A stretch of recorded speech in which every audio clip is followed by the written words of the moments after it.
श्री शिवाय नमस्ते भम। आप सभी का स्वागत है संसार भक्ति सागर चैनल में।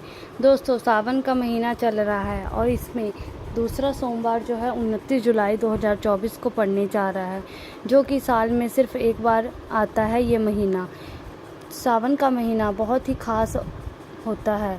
और इस दिन अगर आप सावन के महीने में सावन के सोमवार के दिन, दूसरे सोमवार के दिन अगर आप कर लेते हैं 108 चावल के दाने वाला उपाय, तो आप लोगों को पता ही नहीं होगा कि 108 चावल के दाने वाला उपाय हम कब करते हैं, जब कोई विशेष दिन आता है। पर दोस्तों, जब बात करें सावन के महीने की और दूसरे सोमवार के दिन, इस दिन सोमवार पड़ रहा है, तो अगर आप कर लेते हैं ये 108 चावल के दाने वाला उपाय, तो इससे भगवान विष्णु जी बहुत प्रसन्न हो जाएंगे।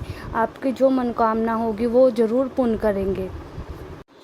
भगवान शिव जी बहुत प्रसन्न हो जाएंगे। आप खुद सोचो कि दोनों दिनों ही विशेष दिन पड़ रहा है।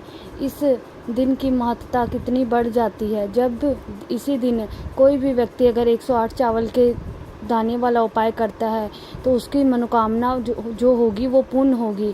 बिल्कुल सत्य है दोस्तों। अगर आप लोगों को 108 चावल के दाने वाला उपाय आप लोगों को करना है, कर लेते हो, अपने घर में ही एक सदस्य ही करता है, तो इस उपाय का फल पूरे परिवार को मिलता है।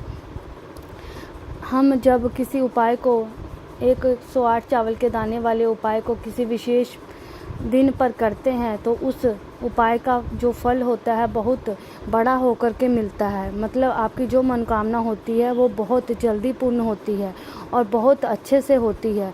इसलिए दोस्तों, आप लोगों को इस सावन के महीने में दूसरे सोमवार के दिन आपको ये वाला उपाय ज़रूर करना है। 108 चावल का दाने वाला उपाय करने से आपकी मनोकामना पूर्ति का उपाय है। आपकी किसी भी प्रकार की कोई मनोकामना है, किसी भी प्रकार की कोई दुख परेशानी है, या किसी प्रकार की कोई ऐसा काम है जो काफ़ी लंबे समय से नहीं पूरा हो रहा है, भगवान शिव जी से बोल करके उसे करवाना चाहते हो, तो वो आपकी मनोकामना पूर्ण होगी। आपने 108 चावल वाले उपाय को करना है। इस वाले उपाय को हर व्यक्ति अपने लिए अलग अलग कर सकता है। ज़रूर नहीं कि कोई एक ही सदस्य करे, या अगर घर में ऐसे कोई एक सदस्य करना चाहता है अपने पूरे परिवार के सुख और शांति के लिए, तो वो भी कर सकता है। घर की जो माताएं बहनें में हैं, कोई भी एक माता बहन जो बड़ी है वो इस उपाय को कर सकती है। पुरुष भी कर सकते हैं, इसमें कोई दिक्कत वाली बात नहीं है। इस वाले उपाय को घर में सभी सदस्य अलग अलग भी कर सकते हैं। अपनी अपनी मनोकामना को पूर्ण करवाने के लिए, अपनी अपनी दुख और परेशानी को दूर करने के लिए। आप लोग समझ गए हैं दोस्तों। यहाँ पर बात आती है कि 108 चावल के दाने वाले उपाय को हमें किस समय करना है, सुबह के समय करना है कि शाम के समय करना है। देखो, जो सोमवार का जो है, सावन का जो दूसरा सोमवार है, इस दिन आप ये वाले उपाय को कर सकते हैं। 108 चावल के दाने वाले उपाय को आप लोग सुबह के समय भी कर सकते हैं और शाम के समय भी कर सकते हैं। इसमें कोई दिक्कत वाली बात नहीं है। आप 11-12 बजे से पहले ये उपाय कर सकते हैं, क्योंकि ज़्यादा लेट नहीं करिएगा। अगर आप शाम के समय कर रहे हैं तो 6 बजे से लेकर के 8 बजे के बीच में आप इस वाले उपाय को कर सकते हैं। उसमें कोई दिक्कत वाली बात नहीं होगी। 108 चावल के दाने वाला उपाय करने का फल ज़रूर मिलेगा। अब दोस्तों, यहाँ बात आती है कि 108 चावल के दाने वाले उपाय को हमें किसके साथ में करना है। कि अकेले हम लोग सिर्फ उपाय की सामग्री को लेकर उपाय कर सकते हैं, कुछ सामग्री को लेकर जाना ज़रूरी है। तो देखो, हम जब भी कोई उपाय करते हैं तो भगवान के सामने कभी ये नहीं दर्शाना चाहिए कि हम उनके पास सिर्फ उपाय करने के लिए आए हैं। तो इसलिए कभी भी उपाय को करो तो अपनी सिर्फ उपाय की सामग्री लेकर मत जाना, इसके साथ में पूजन सामग्री ज़रूर लेकर जाना। वो पूजन सामग्री कौन सी होगी हम आपको वीडियो में बताएंगे। उसके बाद में दोस्तों, उपाय आपको करना कहाँ पर है। तो देखो, 108 चावल के दाने वाला उपाय है, तो आपको ये सुबह के समय करो या शाम के समय करो, आप लोगों को शिव जी के मंदिर में ही करना है। आपके घर के आसपास जो भी शिव मंदिर हो, शिवालय हो, जहाँ पर शिवलिंग विराजित हो, वहीं पर जाकर आप लोगों को ये वाला उपाय करना है।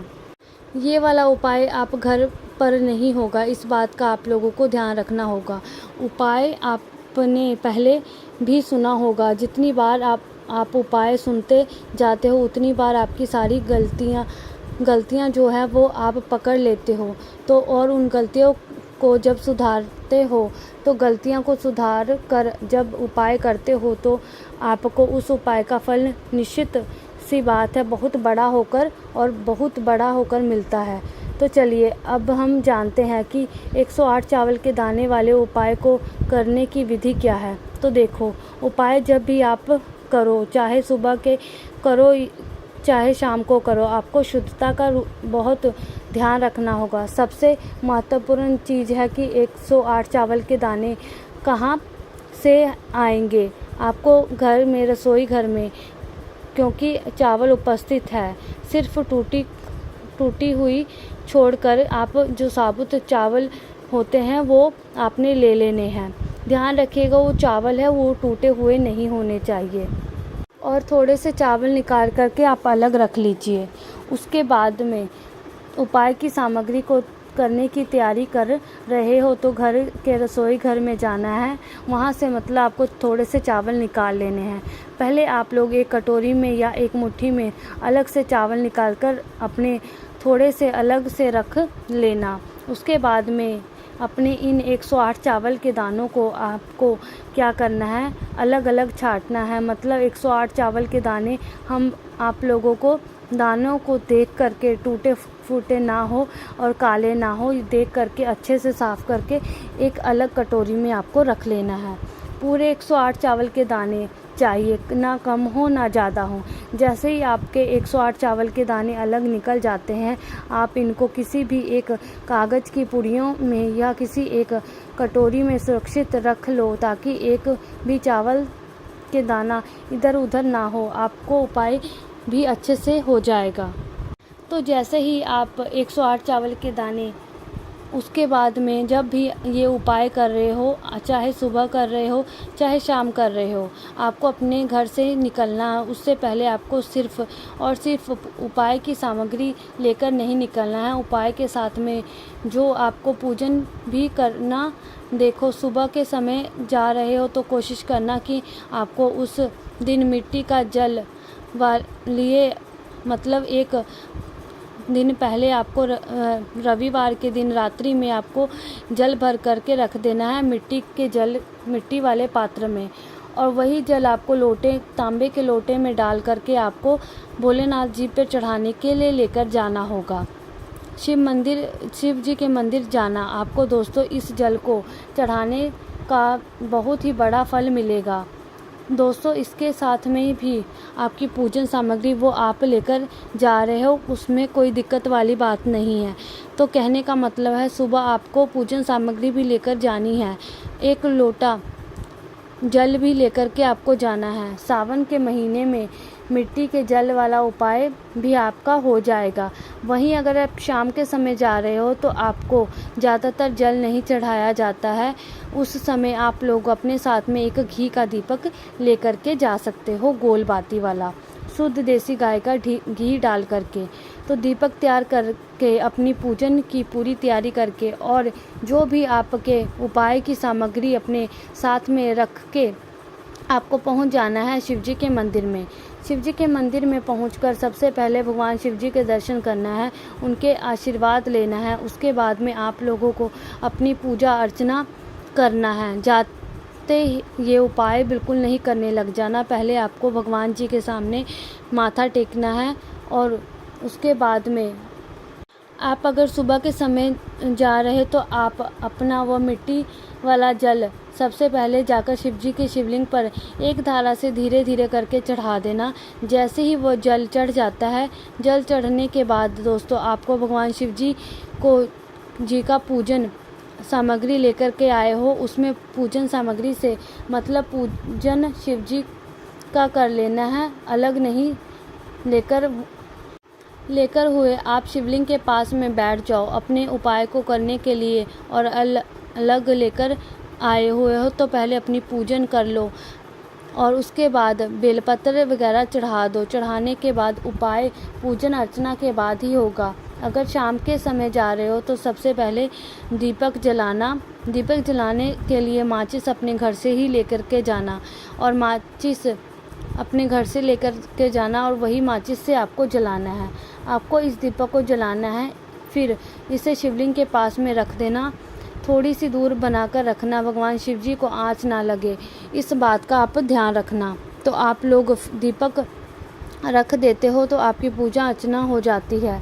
अब आप लोग शिवलिंग के सामने आसपास कहीं पर भी बैठ जाना, अपने उपाय को शुरू करना। उपाय को शुरू करने के लिए सबसे पहले आप लोग अपने सामने पहले 108 चावल के दाने निकाल कर रख लेना। निकाल कर रख लिया तो भाई निकालने के बाद आपको क्या करना है, अपने सामने उन्हें रखे रहने देना है। अब रखे रहने देना है तो क्या करना है, आप लोगों को इस उपाय को अपने सीधे हाथ की हथेली से करना है। किस हाथ से करना है? सीधे हाथ से करना है तो सबसे सीधे हाथ की हथेली से करना है। एक एक चावल का दाना आपको उठाना है और भगवान शिव जी के शिवलिंग पर चढ़ाते जाना है, वो भी श्री शिवाय नमोस्तुभ्यं बोलकर। खाली चावल का दाना ही नहीं चढ़ाना है, श्री शिवाय नमोस्तुभ्यं बोलना है। उपाय का अगर आप सच में फल चाहते हो तो एक एक चावल का दाना चढ़ाना है। एक साथ चढ़ाओगे तो आपको उपाय का फल नहीं मिलेगा। तो एक एक चावल का दाना उठाना है और श्री शिवाय नमोस्तुभ्यं बोलना है। पहला चावल का दाना उठाया, श्री शिवाय नमोस्तुभ्यं बोला। उसी प्रकार से दूसरा चावल का दाना उठाया, शिवलिंग पर चढ़ाया, श्री शिवाय नमोस्तुभ्यं बोला। इसी प्रकार से आपको 108 चावल के दाने उठाना है और शिवलिंग पर चढ़ाना है, श्री शिवाय नमोस्तुभ्यं बोलना है। फिर देखोगे कि उसके बाद चढ़ा दिया आपने, फिर उसके बाद भगवान भोलेनाथ जी के सामने आपको प्रार्थना करनी है, उनसे विनती करनी है, हाथ जोड़कर भगवान से कहना है कि आपकी जो मनोकामना है, जो इच्छा है, जिस इच्छा के लिए आप ये वाला उपाय कर रहे हैं, वो भगवान भोलेनाथ जी आपकी वो मनोकामना पूर्ण कर दे, ना पूर्ण कर दे, ना पूर्ण